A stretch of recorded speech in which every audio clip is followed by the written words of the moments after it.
Hello friends, स्वागत है आपका एबीसी एकेडमी पर। फ्रेंड्स, आज हम एनसीईआरटी का ज्योग्राफी चैप्टर फर्स्ट देखने जा रहे हैं, सौर मंडल में पृथ्वी। फ्रेंड्स, इससे पहले मैंने एनसीईआरटी का हिस्ट्री का चैप्टर 1 से लेकर चैप्टर 11 तक का कंप्लीट करवा दिया है। अगर आपने अभी तक उसे नहीं देखा है तो प्लीज़ आप उसे एक बार देख लीजिए। और आइए, बहुत ही इंटरेस्टिंग टॉपिक आज का स्टार्ट करते हैं। देखिए, सबसे पहले कहता है सौर मंडल में पृथ्वी। ठीक है, पृथ्वी के बारे में बात किया जाएगा, सौर मंडल के बारे में बात किया जाएगा। आपको आज इस वीडियो में प्रकाश वर्ष, अर्सा मेयर और सूर्य के बारे में, मंगल के बारे में, बुध के बारे में, शुक्र के बारे में बहुत कुछ जानने को मिलेगा। पृथ्वी कैसी है इसके बारे में आपको जानने को मिलेगा। तो आइए स्टार्ट करते हैं आज का क्लास। सबसे पहले कहता है सूर्यास्त के बाद आकाश को देखना कितना अच्छा लगता है। फ्रेंड्स, मैं और एक बात आपको बताना चाहूँगा, इस वीडियो में मैंने बस उतना ही बात को लिया है जो आपके लिए जानना ज़रूरी है। बहुत सारी बातें ऐसी भी रहती है हर एक चैप्टर में जिसका कोई यूज नहीं होता है। उस तरह के लाइन को, उस तरह के पॉइंट्स को मैंने इंक्लूड नहीं किया है। आपको इस वीडियो को बहुत ध्यान से देखना चाहिए। लगभग 25 मिनट के आसपास का ये वीडियो होने वाला है और सारी मेन बातें आपको जानने को मिलेगी। तो आइए देखते हैं। कहता है सूर्यास्त के बाद आकाश को देखना कितना अच्छा लगता है। जी हाँ फ्रेंड्स, शाम होने के बाद आसमान की ओर देखना काफ़ी अच्छा लगता है। और अगर आप गांव में रहते हो या गांव में कभी जाओगे तो आप आसमान को देखना काफ़ी ज़्यादा आपको अच्छा लगेगा देखने में। शहर से तो खैर पता ही नहीं चलता है कि आसमान की खूबसूरती क्या है, क्योंकि यहाँ पे काफ़ी ज़्यादा लाइट होती है और धूल वगैरह होने की वजह से शहर का जो वातावरण होता है उसकी वजह से आपको आसमान क्लियर नहीं दिखेगा। आइए देखते हैं। कहता है आसमान में पहले एक या दो चमकते हुए ही बिंदु दिखते हैं। जी हाँ फ्रेंड्स, आसमान की ओर अगर आप देखोगे सबसे पहले एक या दो या तीन चमकता हुआ बिंदु दिखेगा, लेकिन बाद में इनकी संख्या बढ़ती जाती है। आप उनकी गणना नहीं कर सकते। संपूर्ण आकाश छोटी छोटी चमकदार वस्तुओं से भर जाता है, जिनमें से कुछ चमकीले होते हैं एवं कुछ धुंधले होते हैं। जी हाँ फ्रेंड्स, तारा के बारे में बात किया जा रहा है। कुछ ऐसा तारा होगा, कुछ ऐसा दिखेगा जो आपको बहुत अच्छे से लाइट करेगा, बहुत अच्छे से आप उसे देख पाओगे। आपको फील होगा कुछ में एक अलग तरह का एनर्जी है, एक अलग तरह का लाइट है। और बहुत सारे इस तरीके के चमकदार वस्तुएं यानी तारा आपको दिखेगा जो देख कर लगेगा कि पता नहीं लगता अभी इसका लाइट कभी भी ऑफ हो जाएगा। कुछ इस तरीके का आपको फील होगा। देखिए, ऐसा प्रतीत होता है मानो आकाश में हीरे जड़े हो। इनमें से कुछ टिमटिमाते प्रतीत होते हैं, लेकिन अगर आप उनको ध्यान से देखेंगे तो आप पाएंगे कि इनमें से कुछ की टिमटिमाहट अन्य से अलग है। ये बिना किसी टिमटिमाहट के चंद्रमा के समान चमकते रहते हैं। इन चमकीली वस्तुओं के साथ आप लगभग प्रतिदिन चंद्रमा को भी देखते हैं। जी हाँ फ्रेंड्स, लगभग चंद्रमा आपको हर रोज दिखाई देता ही है। यह अलग अलग समय पर अलग अलग आकार तथा अलग अलग स्थितियों में दिखाई पड़ता है। जी हाँ फ्रेंड्स, चंद्रमा के बारे में बात किया जा रहा है। कभी आपको पूरा चांद दिखेगा, कभी थोड़ा सा कटा हुआ, फिर धीरे धीरे कटते कटते पहले फुल मून दिखने वाला है, फिर आपको एक भाग यहाँ पे ये कटा हुआ दिखेगा, फिर छोटा, इस तरीके से होते होते होते होते, ठीक है, इस तरह से होते होते बहुत छोटा होते होते एक दिन ऐसा आएगा जो आपको चांद बिल्कुल आसमान में नहीं दिखने वाला है। आप पूर्ण चंद्र को लगभग एक महीने में एक बार देख सकते हैं। यह पूर्ण चंद्रमा वाली रात पूर्णिमा होती है। क्या कहलाती है? पूर्णिमा कहलाती है। 15 दिन के बाद आप इसे नहीं देख सकते। जी हाँ फ्रेंड्स, 15 दिन के बाद आप इसे नहीं देख पाओगे। यह नए चंद्रमा की रात्रि या अमावस्या होती है। कब होती है? 15 दिन के बाद अमावस्या होती है। पहले आप पूर्ण चांद देखोगे, फिर आपको कुछ इस तरीके का चांद दिखेगा, इस तरीके से छोटा होते जाएगा, फिर आपको बहुत छोटा इस तरह से दिखेगा, फिर आपको और भी छोटा इतना दिखेगा, और 15 दिन के बाद आपको बिल्कुल नहीं दिखेगा, क्योंकि वह अमावस्या की रात होती है। अमावस्या मतलब जिस दिन चांद आसमान से आपके नज़र के सामने से बिल्कुल गायब हो जाएगा। ऐसी रात में अगर आसमान साफ है तो आप आसमान का अवलोकन अच्छी तरीके से आप कर पाओगे, अगर आसमान साफ है बिल्कुल। तो क्या आपको इस बात पर आश्चर्य नहीं होता है कि हम दिन के समय में चंद्रमा एवं इन सभी छोटी चमकीली वस्तुओं को क्यों नहीं देख पाते? जी हाँ फ्रेंड्स, बहुत ज़्यादा सोचने वाली बात है आप दिन में क्यों नहीं देख सकते हो? यह एक सवाल है जो काफ़ी ज़्यादा इंपॉर्टेंट लगता है अगर आप सोचोगे तो। देखिए, ऐसा क्यों होता है? देखिए, क्योंकि सूर्य के अत्यधिक तेज प्रकाश के कारण रात के समय चमकने वाली वस्तुओं को हम दिन में नहीं देख सकते। यह फ्रेंड्स, सूर्य का जो लाइट है वह इतना ज़्यादा तेज रहता है, आपका नज़र सूर्य की लाइट सूर्य पर अगर पड़ेगा ना, उसके आसपास या आसमान में जो तारा है वो आपको बिल्कुल नहीं दिखाई देगा, क्योंकि उसका लाइट इतना ज़्यादा फोकस करता है और वो तारे से बहुत पास है। तारा काफ़ी पीछे है और सूर्य काफ़ी हम लोगों से पास है, जिस वजह से कि सूर्य अपना लाइट अपने आसपास के हर जगह पे लाइट फैलाता है और आप उसके पार नहीं देख पाते। उस लाइट के पार आप उस तरफ यानी काफ़ी और ऊपर की ओर आप नहीं देख पाते हो। इसी वजह से हम रात में जो आपको दिखाई देता है जो भी तारा, वह दिन में नहीं दिखाई पड़ता है। देखिए, सूर्य, चंद्रमा तथा वे सभी वस्तुएं जो रात के समय आसमान में चमकती है खगोलीय पिंड कहलाती है। खगोलीय पिंड क्या होती है? सबसे ज़्यादा आपको अच्छे से 1 या 2 लाइन में यहाँ पे समझाया गया है। खगोलीय पिंड क्या है? सूर्य, चंद्रमा तथा वे सभी वस्तुएं जो रात के समय आसमान में चमकती है खगोलीय पिंड कहलाती है। कुछ खगोलीय पिंड बड़े आकार तथा गर्म होते हैं। कैसा होता है कुछ खगोलीय पिंड? काफी ज्यादा बड़ा और काफी गर्म होता है। ये गैसों के बने होते हैं। इनके पास अपनी ऊष्मा तथा प्रकाश होता है जिसे वे बहुत बड़ी मात्रा में उत्सर्जित करते हैं। इन खगोलीय पिंडों को ही क्या कहते हैं? तारा कहते हैं। इसी के अकॉर्डिंग यहाँ जो कंडीशन दिया हुआ है, इसी के अकॉर्डिंग सूर्य भी एक क्या है? तारा है, क्योंकि उसमें क्या है? ऊष्मा है, प्रकाश है। उनके पास अपना ऊष्मा और अपना प्रकाश है, इसी वजह से सूर्य भी एक तारा है। और फ्रेंड्स मैं बताऊं, जो भी तारा होता है, हर एक तारा अपना जगह को चेंज करता है। हर एक तारा अपना जगह बदलता है, ठीक है। तारों के पास अपना ऊष्मा होता है। क्यों? अगर सवाल आता है क्यों होता है, क्योंकि देखिए, क्योंकि उसमें नाभिकीय संलयन की क्रिया होती रहती है, इसी की वजह से उसके पास अपना ऊष्मा होता है। और सूर्य के बारे में अगर बात किया जाए तो लगभग 6000 डिग्री सेल्सियस गर्म होता है सूर्य। कितना? 6000 डिग्री सेल्सियस गर्म होता है। आपको इस बात को ध्यान रखना चाहिए। रात के समय चमकते हुए अनगिनत तारे सूर्य के समान ही हैं, लेकिन हम में से बहुत अधिक दूर होने के कारण हम लोग उनकी ऊष्मा या प्रकाश को महसूस नहीं करते हैं तथा वे अत्यंत छोटे दिखाई पड़ते हैं। जी हाँ फ्रेंड्स, मैंने अभी आपको बताया था कि सूर्य हम लोगों के काफी पास है और सूर्य से हम लोगों से काफी काफी ज्यादा दूर, आप इमेजिन नहीं कर सकते हो, काफी ज्यादा दूर है। और सारा जितना भी तारा है वो सारे तारे हम लोगों से बहुत दूर है।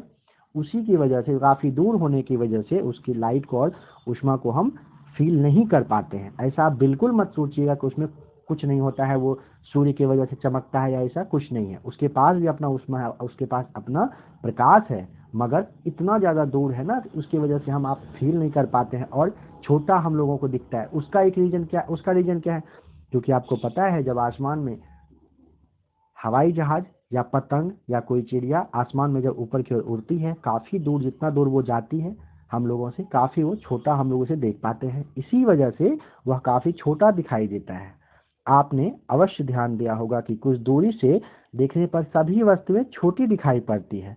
अत्यधिक ऊंचाई पर उड़ रहा हवाई जहाज भी कितना छोटा दिखाई देता है। जी हाँ फ्रेंड्स, देखिए, रात्रि में आसमान की ओर देखते समय आप तारों के विभिन्न समूहों द्वारा बनाई गई विविध आकृतियों को देख सकते हैं।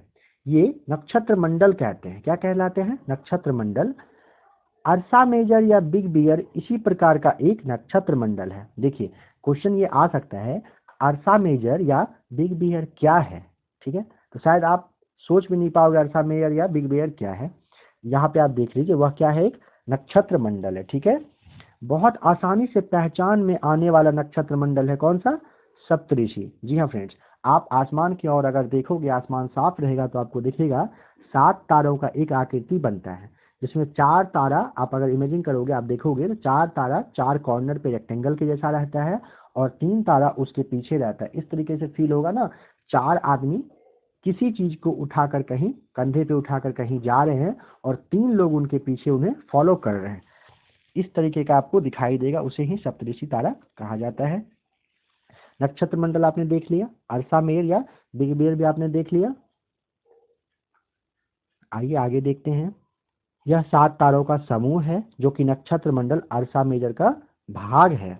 ठीक है, अब कह रहे हैं अपने परिवार या पड़ोस में किसी व्यक्ति से कहिए कि आपको आसमान में अतिरिक्त तारों, ग्रहों तथा नक्षत्र मंडलों को दिखाएं।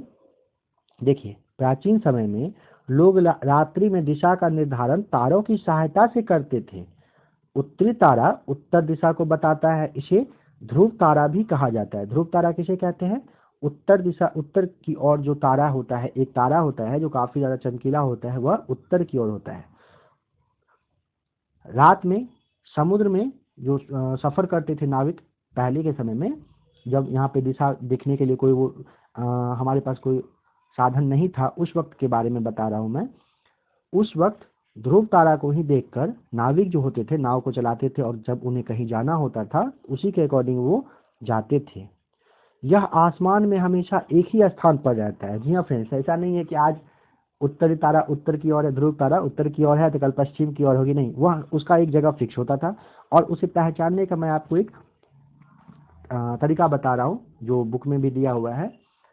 सप्तऋषि तारा के जो आगे में 2 तारा आपको दिखाई देगा, एक लाइन से, जो एक लाइन में जो 2 तारा आपको दिखेगा, उन दोनों तारे को मिलाकर आप उसके पीछे की ओर अगर देखना चाहोगे तो आपको एक तारा काफी चमकता हुआ दिखेगा, उसे ही ध्रुव तारा कहते हैं। ठीक है, कहता है हम सप्तऋषि की सहायता से ध्रुव तारे की स्थिति को जान सकते हैं। चित्र में आप देखेंगे कि सप्तऋषि मंडल के संकेतक तारों को आपस में मिलाते हुए, संकेतक मतलब जो सबसे आगे में रहता है 2 तारा, मिलाते हुए काल्पनिक रेखा खींची जाए और उसे आगे की ओर बढ़ाया जाए तो यह ध्रुव तारे की ओर इंगित करती है। देखिए मैं आपको यहाँ पे बताता हूँ, और आप जरूर आसमान में देखिएगा अगर आपने अभी तक नहीं देखा है तो। देखिए, एक तारा आपको यहाँ दिखेगा, इसे ये 4 तारा कुछ इस तरीके से, 5वां यहाँ, 6ठा यहाँ और 7वां थोड़ा सा दूर यहाँ पे आपको दिखेगा। देखिए कुछ इस तरीके का आपको दिखेगा, 5वां यहाँ, 6ठा यहाँ और 7वां यहाँ। इन दोनों तारे के, अगर आप यहाँ पे खड़े हो, इन दोनों तारे को आप ध्यान से देखना, और इसके पीछे एक तारा आपको यहाँ पर दिखेगा। इस और अगर आप लाइन खींचोगे ना इसे, तो यही तारा ध्रुव तारा है। ठीक है, ये जो तारा आप यहाँ पे देखोगे यही ध्रुव तारा है। ठीक है फ्रेंड्स, तो आइए अब आगे देखते हैं। कहता है कुछ खगोलीय पिंडों में अपना प्रकाश एवं ऊष्मा नहीं होता है, वे तारों के प्रकाश से प्रकाशित होते हैं। ऐसे पिंड क्या कहलाते हैं? ग्रह कहलाते हैं। ठीक है फ्रेंड्स, ऐसे तारे क्या कहलाते हैं? ग्रह। कहता है ग्रह, जिसे अंग्रेजी में प्लेनेट कहते हैं, ग्रीक भाषा के प्लेनेटाइज शब्द से बना है जिसका अर्थ होता है परिभ्रमक, अर्थात चारों ओर घूमने वाला। ग्रह क्या करता है? चारों ओर घूमता है। पृथ्वी जिस पर हम रहते हैं एक ग्रह है। पृथ्वी क्या है? एक ग्रह है। यह अपना संपूर्ण प्रकाश एवं ऊष्मा सूर्य से प्राप्त करती है। फ्रेंड्स, यहाँ काफी ज्यादा आपको सोचने वाली यहाँ पे एक बात आपको बता रहा हूँ। पृथ्वी जिस पर हम रहते हैं एक क्या है? ग्रह है। यह अपना संपूर्ण प्रकाश एवं ऊष्मा कहाँ से प्राप्त करती है? सूर्य से करती है। कहाँ से करती है? सूर्य से। अगर सूर्य नहीं हो तो शायद पृथ्वी भी नहीं होगा। पृथ्वी तो होगा, पृथ्वी पर जीवन नहीं होगा, आप ऐसे कह सकते हैं। उसके बाद आइए देखते हैं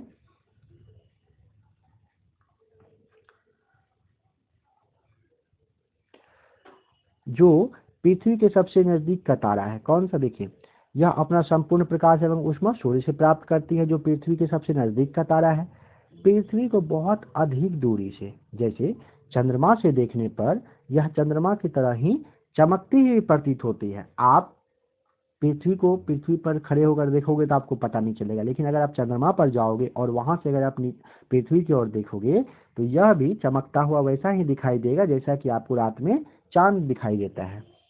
आसमान में दिखने वाला चंद्रमा एक उपग्रह है। क्या है? उपग्रह है।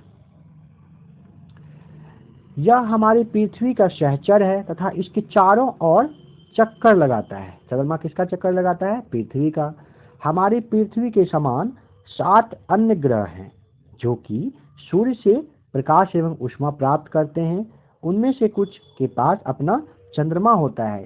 ठीक है, देखिए कहता है क्या, चंद्रमा जो है पृथ्वी का चक्कर लगाता है। ठीक है, और पृथ्वी के समान 7 अन्य ग्रह हैं, यानी टोटल कितना ग्रह हो गया? 8 ग्रह हो गया।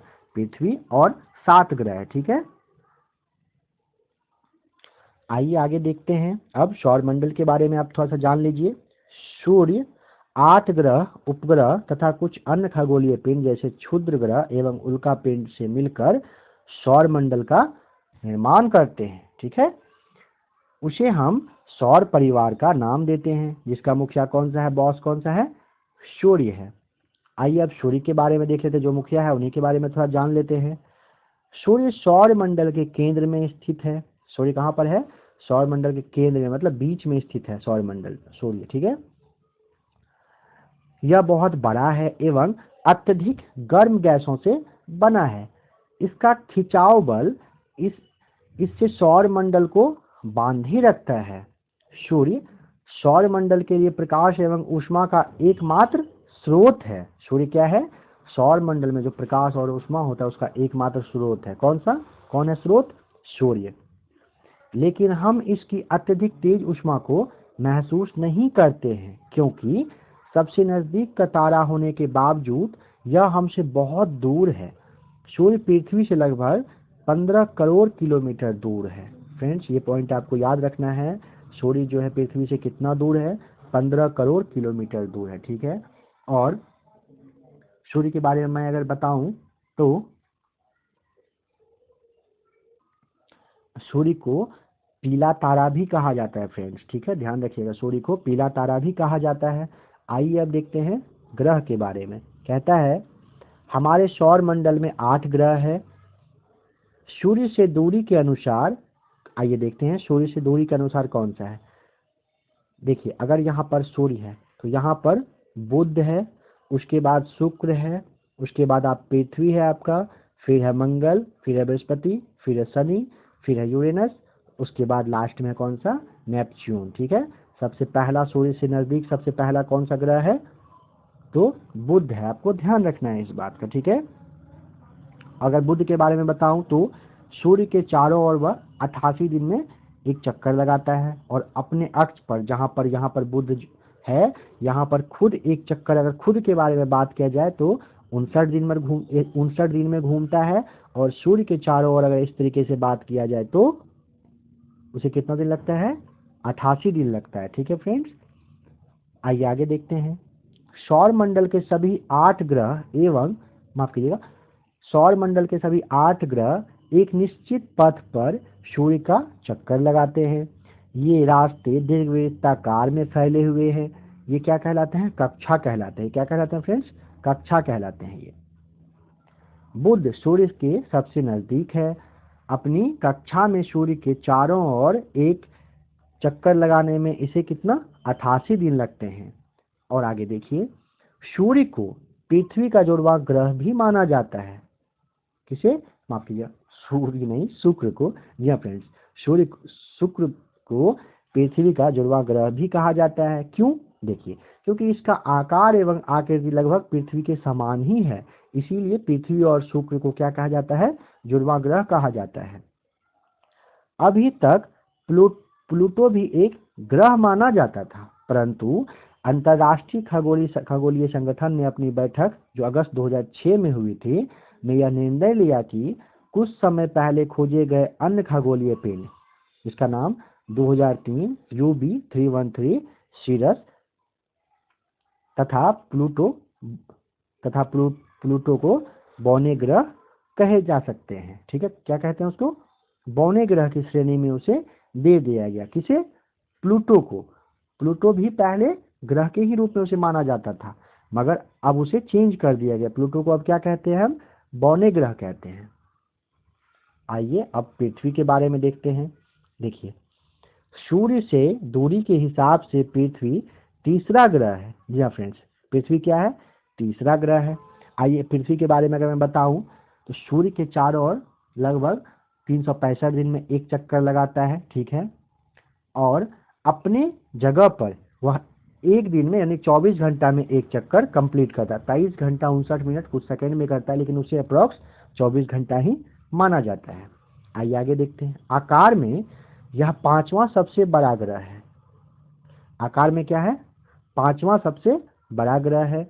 यह ध्रुवों के पास थोड़ी चिपटी हुई है। यही कारण है कि इसके आकार को भू-आब कहा जाता है। भू-आब का अर्थ होता है पृथ्वी के समान आकार, ठीक है।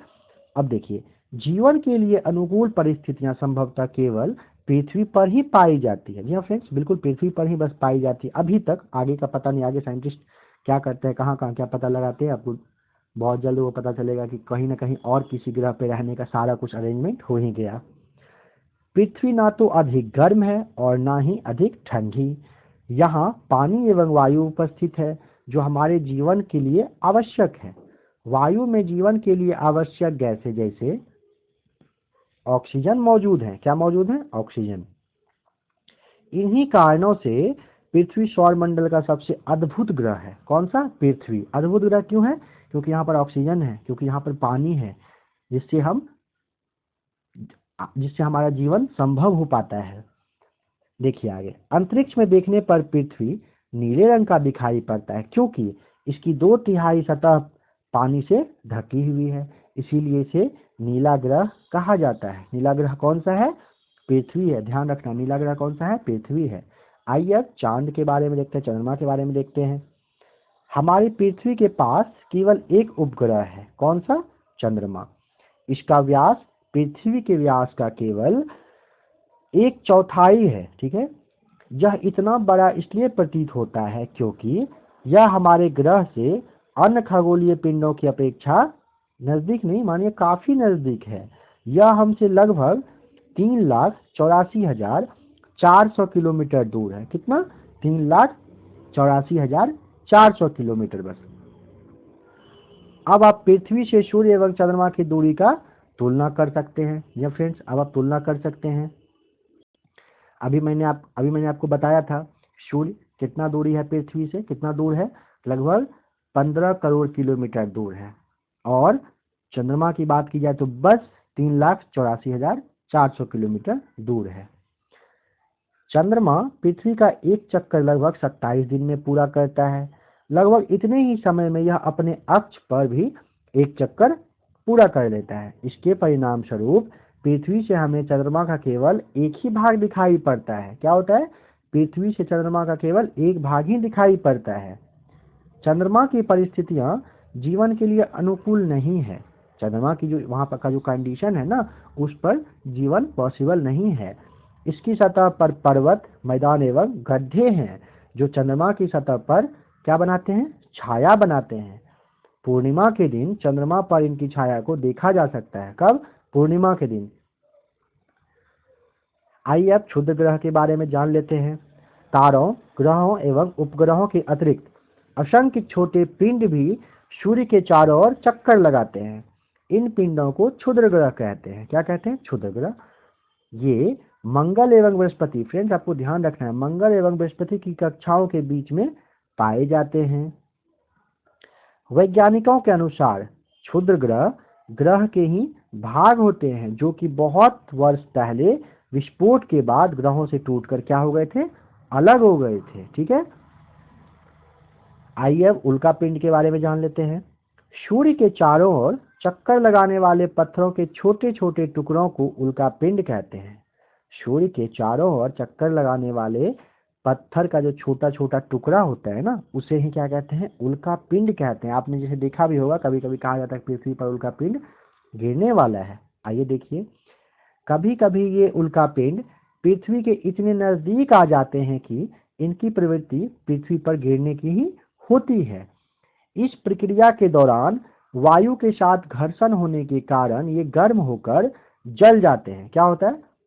वायु के साथ जो घर्षण, हवा के साथ उसका घर्षण होता है, जिसकी वजह से वह गर्म हो जाता है और पृथ्वी पर गिरने से पहले ही वह जल जाता है।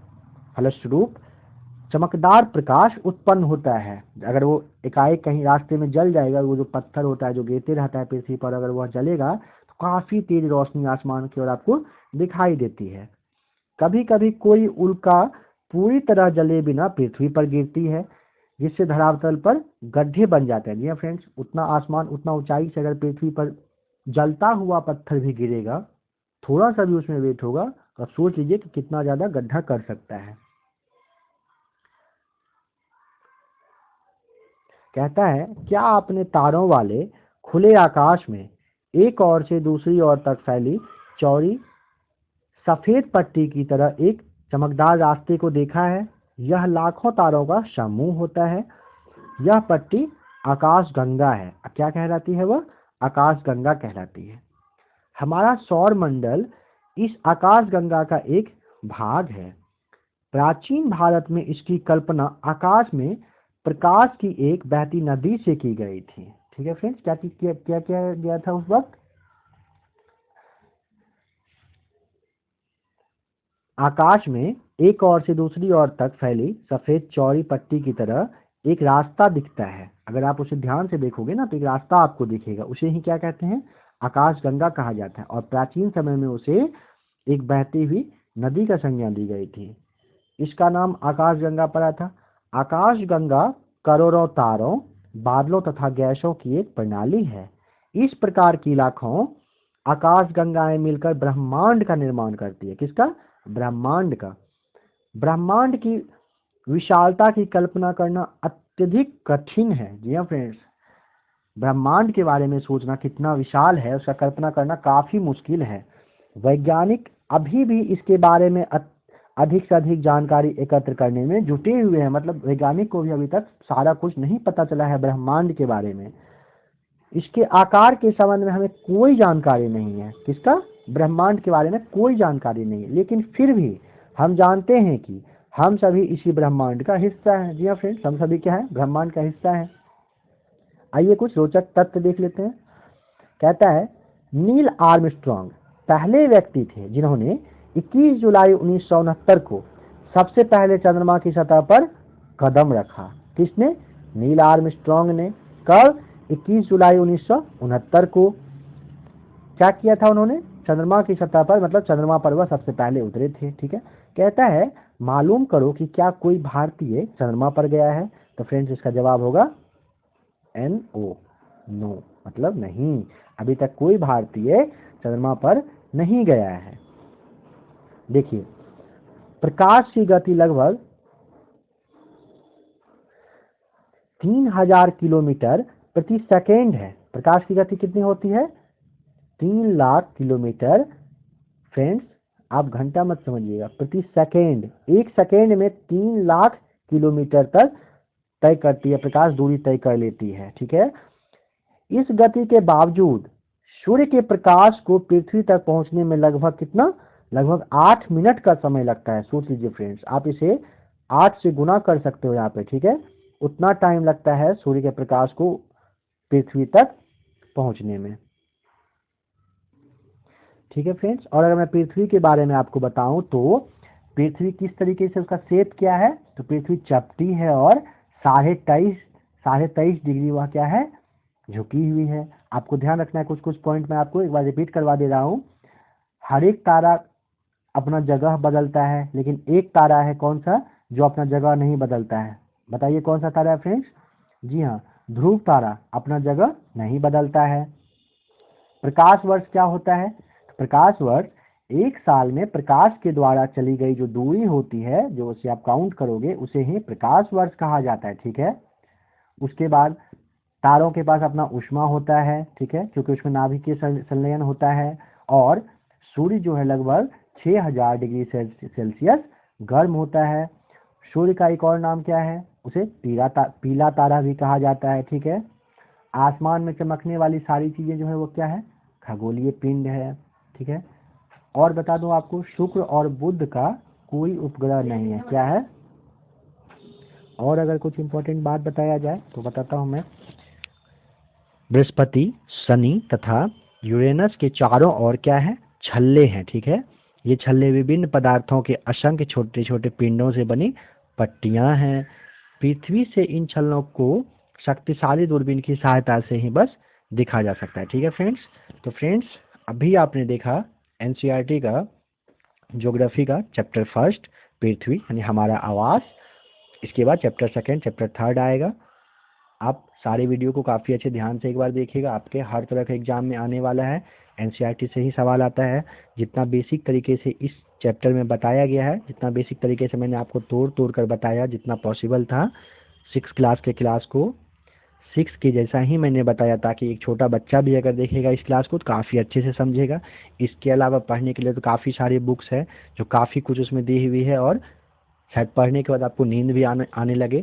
इसीलिए अगर आप इस क्लास को देखते हैं बहुत ध्यान से तो इसके बाद आपका कॉन्सेप्ट क्लियर हो जाएगा। ठीक है फ्रेंड्स। ठीक है फ्रेंड्स, अगर अभी तक आपने इस चैनल को सब्सक्राइब नहीं किया तो प्लीज़ आप सब्सक्राइब कर लीजिएगा। मिलते हैं बहुत जल्द एक नई वीडियो के साथ। वीडियो देखने के लिए आपका बहुत बहुत थैंक्स।